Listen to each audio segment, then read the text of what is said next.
Welcome back, listeners, to another episode of MIT Harbour Archives. I'm Trupti Kulkarni, your student wellness coach. Today, we are discussing defense mechanisms, or what I call the masks that we wear. Those unconscious strategies we use to protect ourselves from unpleasant emotions and thoughts. So, sit back, relax, and let's unravel the mysteries of the mind together. So, let's start with the basics. What exactly are defense mechanisms? Well, think of them as psychological shields that we instinctively deploy to safeguard our mental well being. From childhood into adulthood, we develop various defense mechanisms to cope with stress, anxiety, and other challenging emotions.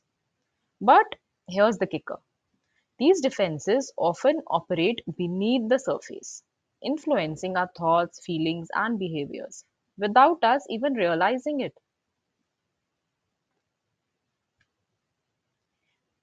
Many defense mechanisms stem from early childhood experiences and are shaped by various factors such as genetics, upbringing, and social environment. For example, individuals who experienced trauma or insecurity in childhood may develop defense mechanisms like repression or denial to cope with the overwhelming emotions or memories. Additionally, cultural norms and societal expectations can influence which mechanisms are more prevalent in certain populations. Some people may gravitate towards specific mechanisms based on their personality traits, learned behaviors, or even past experiences, finding comfort and familiarity in familiar patterns of coping. Understanding why we use some of these masks more than the others can provide valuable insight into our psyche, helping us recognize patterns of behavior and work towards healthier coping strategies.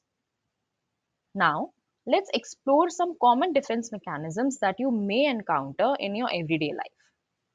Starting with the first one, denial. Picture this: you receive critical feedback at work, but instead of acknowledging it, you brush it off as irrelevant or untrue. That's denial in action, a defense mechanism that shields you from uncomfortable truths by refusing to accept or acknowledge them. Coming to the second one, projection. Have you ever noticed how we sometimes attribute our own undesirable traits or feelings unto others? That's projection. It allows us to shift our own anxieties and insecurities onto someone else, thereby avoiding self awareness and responsibility. Next important one that many of us very frequently use is rationalization. Imagine you fail to meet a deadline, but instead of admitting your fault, you come up with excuses and justifications for your behavior. That is rationalization, a defense mechanism that helps us justify our actions or decisions in order to preserve our self esteem and avoid feelings of guilt or shame. Next one is regression. Now, have you ever reverted to childlike behaviors during times of stress or discomfort?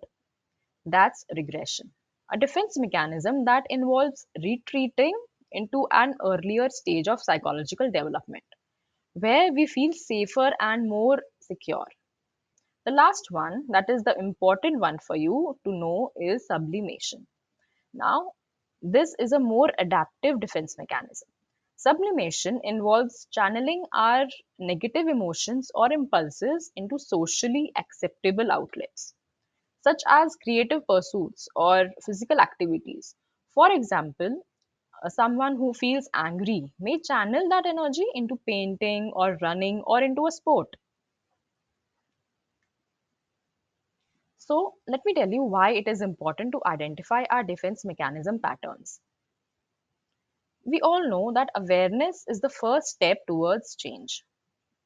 And by recognizing these mechanisms at play in our lives, we gain insight into our thought patterns, emotional triggers, and behavioral tendencies. This self awareness empowers us to break free from unhealthy patterns and cultivate healthier coping mechanisms. Imagine you are navigating through a dense fog, unable to see what lies ahead. Now, imagine a ray of light piercing through the fog, illuminating the path before you. That's what identifying your defense mechanism patterns can do. Shine a light on the hidden forces shaping your thoughts and behaviors, guiding you toward greater self understanding and emotional resilience. In conclusion, I encourage you to reflect on your own masks. I want you to reflect on what strategies do you tend to rely on when faced with stress or discomfort. How do these defenses influence your relationships, your work, and your overall well being?